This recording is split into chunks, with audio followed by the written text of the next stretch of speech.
name is Paul. I'm from Burma, and that's a little country somewhere next to Thailand, so just know that. I came here when I was 7 years old, so that was 2000. I first really enjoyed art. That's probably due to my dad being an artist. So I really thought I wanted to do animation when I got to college. But by senior year, 15 minutes with my math teacher, and he convinced me otherwise. And now I'm doing engineering, so building on these little things. What critical thinking to me is to be able to understand something. So first, a really good way to practice it is to understand something, to ask why.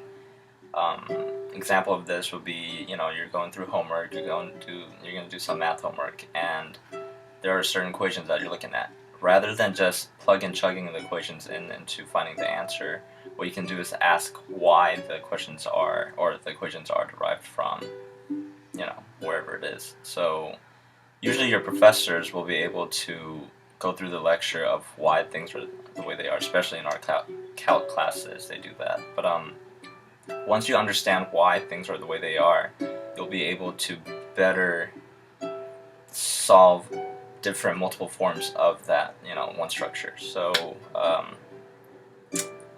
that's definitely a key example of how to stay alert, stay focused on critical thinking, always trying to ask why things are the way they are.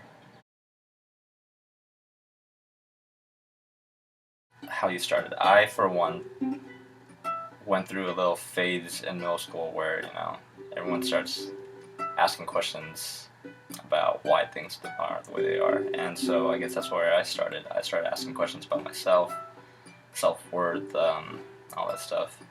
So from there, I started, I guess, my critical thinking process or skills.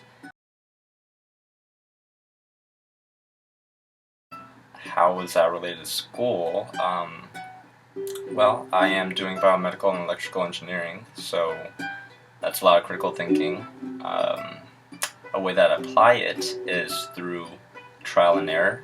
So let's say I am writing down certain equations.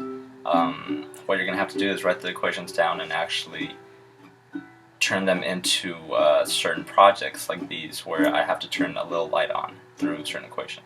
So if we try the equation and it looks right, but when we finally design the equations out and put it on here and it doesn't work, that means there's something wrong in the process. So that's where critical thinking comes in.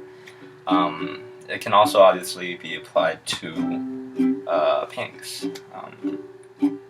When I was painting, I remember there was a large difference in my skills. I first started off only doing something like this right here, where it's just pen and ink, and that was my nature, that was my state of mind, so it wasn't really hard to do that. But what my teacher challenged me to do something that involved color, like painting these, it was rough, it was hard. I had to really think beyond myself and push myself through, again, trial and error to really overcome my obstacles.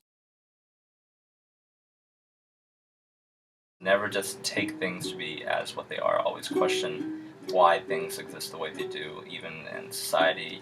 Why are laws made the way that they are? Why can't we drink until the age of 21? That's because, they set certain laws because they've seen through example.